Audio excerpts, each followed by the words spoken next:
আজকে যেই মানুষটি মনিরুল হক চৌধুরী হিজাব এবং নিকাব নিয়ে কটাক্ষ করলেন, চেহারা শুরুতে মাশাআল্লাহ যেরকম সুন্নতি, তার মাথার মধ্যে টুপি, মুখের মধ্যে সাদা দাড়ি, চেহারা দেখে মনে হয় একদম দরবেশ বাবা, জিব্রাইলের খালাতো ভাই, হয়তো বা এইমাত্র জান্নাত থেকে পালিয়ে এসেছেন।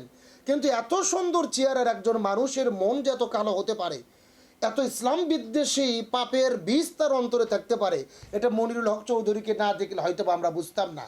এই বাংলাদেশের বড় বড় আলেম ওলামা, নিজেদেরকে যারা হক্কানি আলেম বলে দাবি করেন, বড় বড় মুফতি, মুহাদ্দিস, শায়েখ, ফকি, আজকে তারা কি সোচ্চার হবেন? এটা জাতির কাছে প্রশ্ন। আরেকটি বিষয় অবাক হচ্ছি যে আজকে যারা নারী স্বাধীনতার কথা বলেন, নারীবাদী কর্মীরা, আজকে তারা কোথায়? যারা মহিলাদের পোশাকের স্বাধীনতার কথা বলেন, আজকে তারা চুপ কেন? আজকে মহান জাতীয় সংসদে দাঁড়িয়ে একটা মহিলার পোশাকের স্বাধীনতা নিয়ে হাই করা হলো, কিভাবে হাসি ঠাট্টা তামাশা করা হলো, হিজাব নিয়ে নিকাব নিয়ে নারীবাদীরা চুপ কেন? আমরা লক্ষ্য করেছি 90% মুসলমানের দেশে বাংলাদেশের মহান জাতীয় সংসদে দাঁড়িয়ে বিএনপির এমপি মনিরুল হক চৌধুরী প্রকাশ্য দিবালোকে কোরআনের ফরজ বিধান হিজাব এবং নিকাবকে নিয়ে তিনি কটাক্ষ করলেন, হাসি ঠাট্টা তামাশা করলেন। তার চাইতেও বড় দুঃখের বিষয়, মনিরুল হক চৌধুরী যখন হিজাব এবং নিকাব নিয়ে কটাক্ষ করে বক্তব্য দিচ্ছিলেন, ঠিক সেই সময় বিএনপির সংসদ সদস্যরা টেবিলে হাত থাবড়িয়ে সেটাকে সমর্থন করছিলেন। আজকে ইসলামের একটা ফরজ বিধান নিয়ে কটাক্ষ করে বক্তব্য দেওয়া হচ্ছে এবং সেই বক্তব্য বিএনপির অন্যান্য সংসদ সদস্যরা টেবিল থাবড়িয়ে সমর্থন করছেন। এর চাইতে দুঃখ এবং পরিতাপের বিষয় কি হতে পারে? মনে প্রশ্ন জাগে যে বিএনপির কোনো সংসদ সদস্য যখন বক্তব্য দেয়, অন্যান্য সংসদ সদস্যরা তাদের এই বক্তব্য কি বুঝে টেবিল থাবড়ায়, নাকি না বুঝে টেবিল থাবড়িয়ে মূলত তাদের দলের আনুগত্য করার জন্য প্রত্যেকটা কথাই তাদের দায়িত্ববোধ থেকে টেবিল থাবড়িয়ে সমর্থন করেন? আজকে কোরআন এবং সুন্নাহর ফরজ বিধান, আল্লাহ তাআলা মহিলাদের হিজাব করা, পর্দা করাকে ফরজ করেছেন। সেই ফরজ হিজাব এবং নিকাব নিয়ে হাসি ঠাট্টা তামাশা করা হলো মহান জাতীয় সংসদে। আজকে যেই মানুষটি মনিরুল হক চৌধুরী হিজাব এবং নিকাব নিয়ে কটাক্ষ করলেন, চেহারা শুরুতে মাশাআল্লাহ যেরকম সুন্নতি, তার মাথার মধ্যে টুপি, মুখের মধ্যে সাদা দাড়ি, চেহারা দেখে মনে হয় একদম দরবেশ বাবা, জিব্রাইলের খালাতো ভাই, হয়তো বা এইমাত্র জান্নাত থেকে পালিয়ে এসেছেন। কিন্তু এত সুন্দর চেহারার একজন মানুষের মন যে এত কালো হতে পারে, এত ইসলাম বিদ্বেষী পাপের বীজ তার অন্তরে থাকতে পারে, এটা মনিরুল হক চৌধুরীকে না দেখলে হয়তো বা আমরা বুঝতাম না। অর্থাৎ মাথায় টুপি, মুখে দাড়ি পরেও যে ইসলাম বিদ্বেষী হওয়া যায়, ইসলামের ব্যাপারই অ্যালার্জি থাকতে পারে, এই মনিরুল হক সাহেব তার প্রমাণ। যেরকম আওয়ামী লীগের সময় আমরা দেখেছিলাম সালমান এফ রহমান, সবাই তাকে দরবেশ বাবা বলতো, অথচ ইনি কিন্তু হাসিনা পালানোর পরে দাড়ি কেটে পালাতে গিয়ে তিনি ধরা পড়েছিলেন। তার মানে বোঝা যায় এদের সুন্নাত, এদের টুপি, এদের দাড়ি, এগুলো মূলত রসুলের ভালোবাসায় নয়, এগুলো লোক দেখানো, এগুলো তাদের ধর্ম ব্যবসা। এগুলো মূলত তারা রেখেছে, মাথায় টুপি দিয়েছে, মুখে দাঁড়িয়ে রেখেছে, নিজেরা ধার্মিক সাজে, কিন্তু অন্তরে ধর্মের বিন্দুমাত্র ছাপ নেই। তারা আগাগোড়া ইসলাম বিদ্বেষী।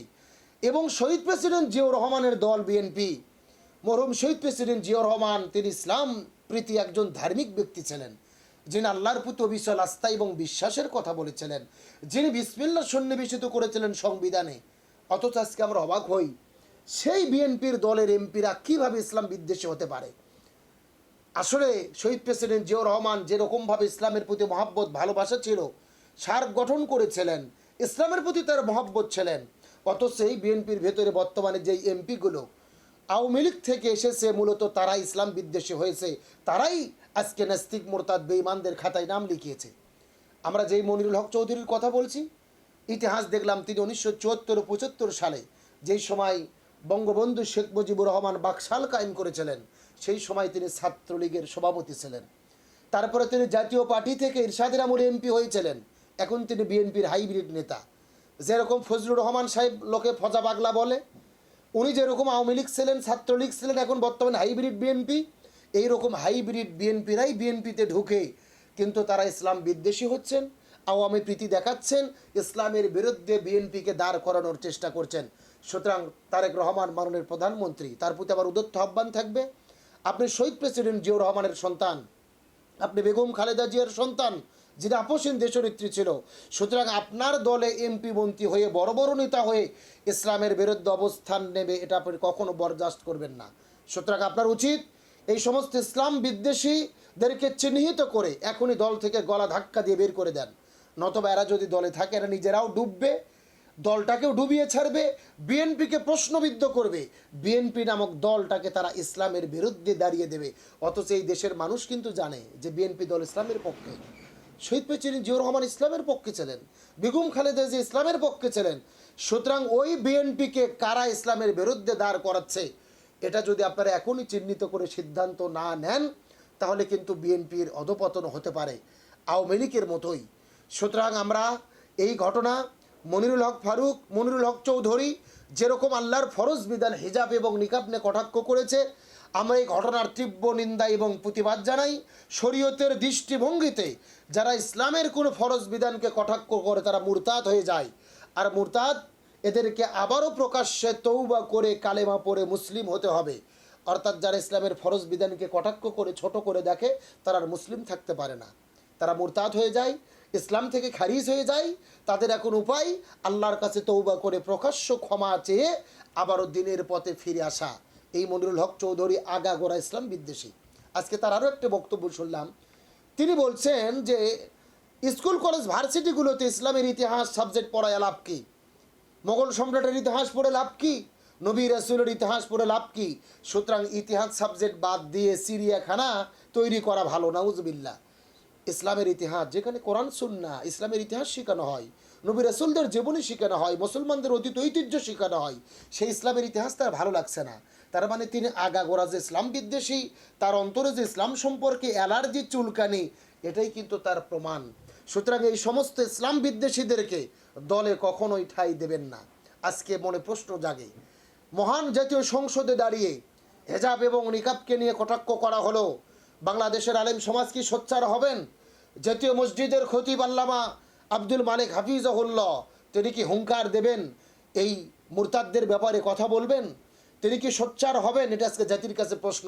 এই বাংলাদেশের বড় বড় আলেম ওলামা, নিজেদেরকে যারা হক্কানি আলেম বলে দাবি করেন, বড় বড় মুফতি মুহাদ্দিস শায়েখ ফকি, আজকে তারা কি সোচ্চার হবেন? এটা জাতির কাছে প্রশ্ন। আরেকটি বিষয় অবাক হচ্ছি যে আজকে যারা নারী স্বাধীনতার কথা বলেন, নারীবাদী কর্মীরা, আজকে তারা কোথায়? যারা মহিলাদের পোশাকের স্বাধীনতার কথা বলেন, আজকে তারা চুপ কেন? আজকে মহান জাতীয় সংসদে দাঁড়িয়ে একটা মহিলার পোশাকের স্বাধীনতা নিয়ে হাই করা হলো, কিভাবে হাসি ঠাট্টা তামাশা করা হলো, হেজাব নিয়ে নিকাব নিয়ে নারীবাদীরা চুপ কেন? পোশাকের স্বাধীনতার কথা আপনারা বলেন, আজকে মুখে কুলু পেটে বসে আছেন কেন? আপনারা কথাই কথায় শাহবাগে নেমে শাহবাগ উত্তপ্ত করেন, কিন্তু আজকে আপনারা চুপ কেন? এটা জাতির কাছে প্রশ্ন। তার মানে কি বোঝা যায় যে একটা মহিলা উলঙ্গ হয়ে, উলঙ্গপনা করে, ন্যাংটা হয়ে, উলঙ্গ হয়ে ঘোরাফেরা করবে, সেটাই আপনাদের দৃষ্টিতে স্বাধীনতা? আর আমার এক মা, আমার এক বোন, তারা যদি হিজাব করতে চায়, পর্দার মধ্যে থাকতে চায়, সেটা কি তাদের স্বাধীনতা নয়? তার মানে আপনাদের ডাবল স্ট্যান্ড অবস্থান। আপনারা মহিলাদের উলঙ্গ হওয়াকে তাদের স্বাধীনতা বলেন, কিন্তু হিজাব করে নিকাব করে ধর্মীয় অনুশাসন মেনে চলাকে আপনারা স্বাধীনতা মনে করেন না। এতে আপনাদের অ্যালার্জি।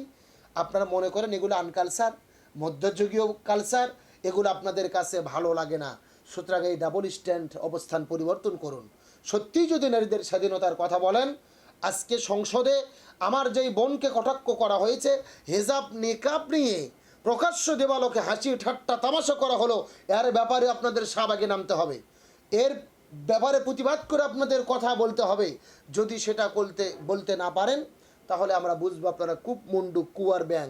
মূলত নির্দিষ্ট একটি বিষয়কে সাফ করার জন্য, মহিলাদেরকে উলঙ্গ করে রাজপথে নামানোর জন্যই আপনাদের এজেন্ডা, আপনাদের কার্যাবলী। সুতরাং বিএনপি সরকারের প্রতি আহ্বান করি, মাননীয় প্রধানমন্ত্রী তারেক রহমানের প্রতি আহ্বান জানাই, আপনি নিজে ইসলাম প্রিয় বোঝানোর চেষ্টা করেছেন, ধার্মিক বোঝানোর চেষ্টা করেছেন। সুতরাং এই সমস্ত ইসলাম বিদ্বেষীদেরকে চিহ্নিত করুন, এদেরকে দল থেকে বের করে দিন। আমরা দেখেছি আওয়ামী লীগ সরকারের আমলে সেই লতিফ সিদ্দিকী নামে এক কুলাঙ্গার মন্ত্রী হজের বিরুদ্ধে কথা বলেছিলেন। এই দেশের মানুষ রাজপথে নেমেছিল, সে পদত্যাগ করেছিল, এমপিত্ব মন্ত্রিত্ব থেকে বাদ দিয়েছিলেন শেখ হাসিনা। সুতরাং আপনাদেরকেও এই মনিরুল হক চৌধুরী হেজাব নিকাব নিয়ে যেই বক্তব্য দিয়েছেন, আপনাদের অবস্থান গ্রহণ করে তাকে কিভাবে দল থেকে বহিষ্কার করা যায়, মন্ত্রিত্ব বাতিল করা যায়, এই সিদ্ধান্ত অতি দ্রুত আপনাদের নিতে হবে। সেটা যদি নিতে না পারেন, তৌহিদি জনতা যদি রাজপথে নেমে পড়ে, তাহলে আর কিন্তু ঠেকানো যাবে না, পরিস্থিতি ভিন্ন হয়ে যেতে পারে। তার কারণ দল যার যার, দিন ইসলাম সবার। আমার এক বোন, আমার এক মা, তারা হিজাব করবে, ধর্ম অনুশাসন মেনে চলবে, এটা তার অধিকার। সুতরাং এই অধিকার নিয়ে আপনারা টালবাহানা করবেন, ইসলাম বিদ্বেষী কুরুচিপূর্ণ কটাক্ষ করে বক্তব্য দেবেন। আজকে কত বড় স্পর্ধা! এই মনিরুল হক চৌধুরী বক্তব্য দিতে গিয়ে বলেন যে বরকা পরে ঘুরলে নাকি মানুষ চেনা যায় না, কার বউ কীভাবে বদল হয়েছে উনি বুঝতে পারছেন না। একটা বৃদ্ধ মুরব্বী মানুষ বুড়ো বয়সে যে বুইরে খাটাস হতে পারে, এটা মনিরুল হক চৌধুরী তার প্রমাণ। সে বলছেন যে আমরা তো আপনার চেহারা দেখতে পারছি না। কতটা জঘন্য, মানে মূর্খ, জাহেল এবং কতটা দুশ্চরিত্রবান হলে এমন বক্তব্য দিতে পারে। অর্থাৎ তার বয়স 70-80 বছর হয়ে গেছে, তার এক পা কবরে গেছে, অর্থাৎ অন্য নারীর প্রতি তার দেখা, মানে তার যে লিপ্সা, তার অন্তরের মধ্যে যে কুমন্ত্রণা, কালো অন্ধ বিষের পাপ, এটা তার কথার দ্বারা বোঝা যায়। অর্থাৎ ঘরে তার বউকে দেখে তিনি শান্তি পাচ্ছেন না। তাদের বিএনপির অনেকগুলো মহিলা এমপি আছে ওখানে, তাদেরকে দেখেও তার ভালো লাগছে না। জামাত ইসলামের মহিলা এমপিরা কেন মুখ খোলে না, তাদেরকে দেখতে হবে। দেখতে না পেরেই তার অন্তরে যত জ্বালা। একটা বৃদ্ধ বুড়ো বয়সে খাটাস একটা মুরব্বী, তার অন্তরের ভেতরে যে এত ইসলাম বিদ্বেষী এবং তার মনের ভেতরে যে এত কালো বিদ্বেষপূর্ণ, আজকে তার মন যে এত খারাপ জঘন্য, আজকে জাতি হিসেবে আমরা হতাশ, এই দেশের মানুষ হতাশ। আজকে সংসদে দাঁড়িয়ে এমন বক্তব্য শোনার জন্য হয়তো আমরা প্রস্তুত ছিলাম না। সুতরাং আমি মনে করি এই জঘন্য ব্যক্তির অত্যন্ত দৃষ্টান্তমূলক শাস্তি হওয়া দরকার। সুতরাং আমার আলোচনা থেকে অতি দ্রুত একে দল থেকে বহিষ্কার করে এমপিত্ব বাতিল করে অতি দ্রুত একে শাস্তির আওতায় আনতে হবে। প্রকাশ্য জনগণের সামনে তৌবা করে তাকে জাতির কাছে ক্ষমা চাইতে হবে। যদি সেটা না করে, তাহলে জনগণ রাজপথে নেমে পড়লে আর কিন্তু থামানো যাবে না। সুতরাং সরকারের প্রতি তার শাস্তির দাবি করে তাকে তৌবা করে ক্ষমা চাওয়ার আহ্বান জানিয়ে শেষ করছি। আসসালামু আলাইকুম ওয়া রাহমাতুল্লাহি ওয়া বারাকাতুহু।